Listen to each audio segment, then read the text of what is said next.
Thanks very much for that kind welcome and for the chance to speak today. The couch is the killer. Surely there are more dangerous things out there than the couch, the settee, the sofa, whatever we call it. Surely there are things like hammerhead sharks, pneumonia, dreadful diseases like that. But are they actually as dangerous as the humble couch? Is death a problem? Should we be worried about death? Do you know, despite all medical advances, and I'm a doctor, we haven't cracked it. We've got amazing medications. We've got rescue helicopters. We've got all sorts of operations now, but we still haven't got it. Death still wipes out 100% of the human population.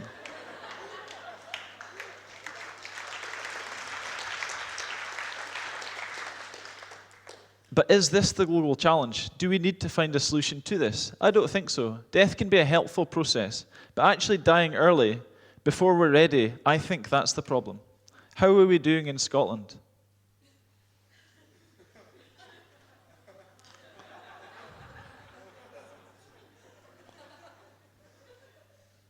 Thousands of years ago, death used to be caused by freezing to death, by starvation, by being eaten by saber-toothed tigers, by infectious diseases, and all sorts of rotten problems. But in Scotland, and actually in much of the world nowadays, the problems are non-communicable diseases.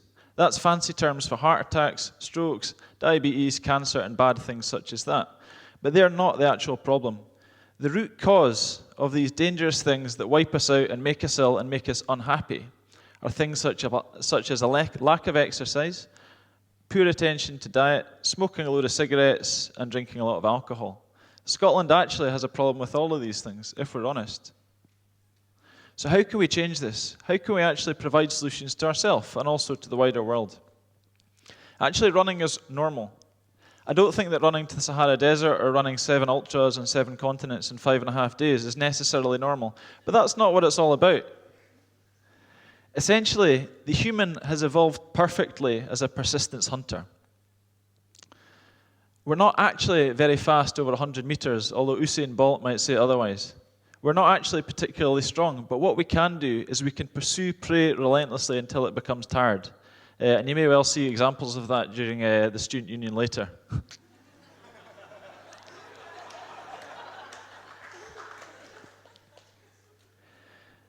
But from caveman to modern day, we're made to run, we're bored to run, and we're actually well capable of it.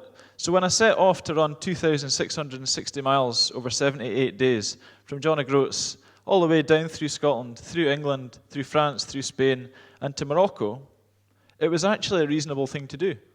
It wasn't particularly out there at all. Fair enough, I'd be going through 10 pairs of shoes, I'd be eating enough calories for a 750 kilogram crocodile, and there'd be all sorts of other problems, but actually it's perfectly reasonable. There wasn't anything unreasonable about it at all. Has anyone heard of smoke-a-diabesity? Does it sound like a good thing? I think it sounds like a monster, and indeed it is. Smoke-a-diabesity marauds around Scotland, and in fact it marauds around the world, killing 15% of the global population. Can there possibly be anything worse than smoke-a-diabesity? Can anything be worse than that monster? If you look at this graph provided by Stephen Blair and Karim Khan, it shows that the mysterious low CRF, low cardiorespiratory fitness, i.e. low fitness, kills more people than obesity, smoking, and diabetes. And in fact, it kills more than those 3 things combined. Anyone that's obese, that smokes cigarettes, and has diabetes won't feel awful healthy. But actually, low levels of fitness kills more than these 3 things together. An incredible statistic. So low levels of fitness kills more than smoke-a-diabesity. I don't know if this is good news or bad news, but actually it's been shown that obesity isn't hype, but it isn't the main problem. Low fitness is the main problem. You're actually better being fat and fit than you are being thin and unfit, and statistics prove that.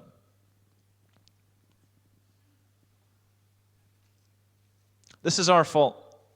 Scotland's a proud country. We've got a great history of inventing things. You know, penicillin, MRI machines, the bicycle. But actually, we've also invented the 3 best friends of the couch potato. The 3 best friends of the Grim Reaper.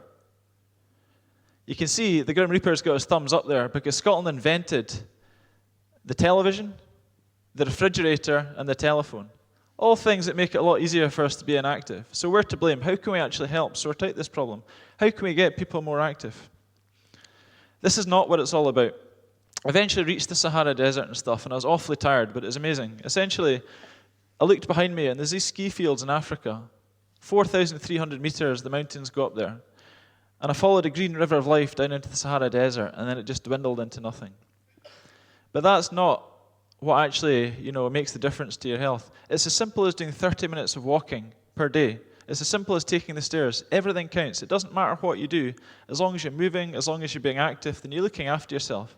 And it's certainly possible for us to spread the word about this. Is exercise always good for you?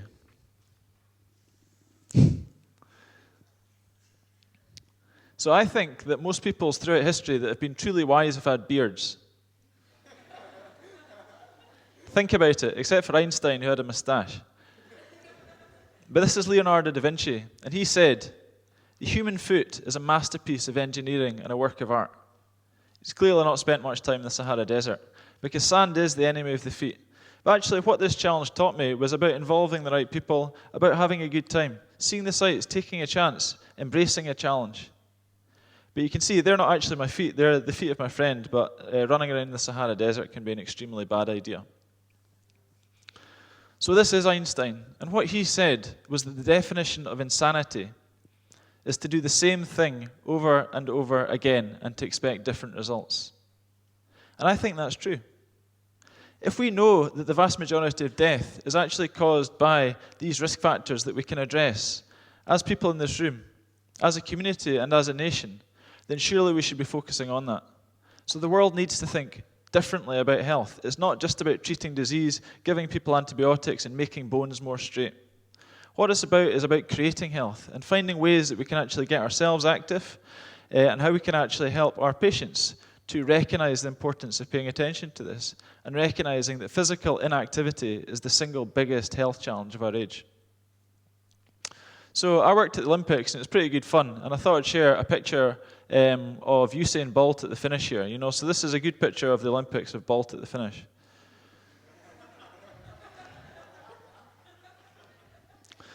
And also recognition that the Olympics is pretty good, but actually the big show in town is 2014, the Commonwealth Games, and you can see how much the Queen's going to enjoy it there.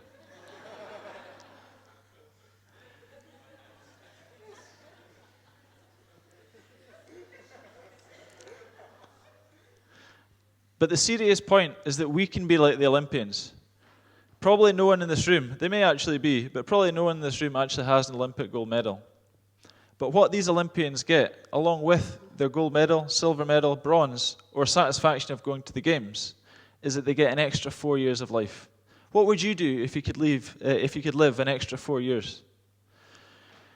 Just by being physically active, just by taking the stairs, just by doing that extra bit of walking per day, you can get that same advantage that Olympian gets. You might not get the gold medal, but you'll live for 4 years longer.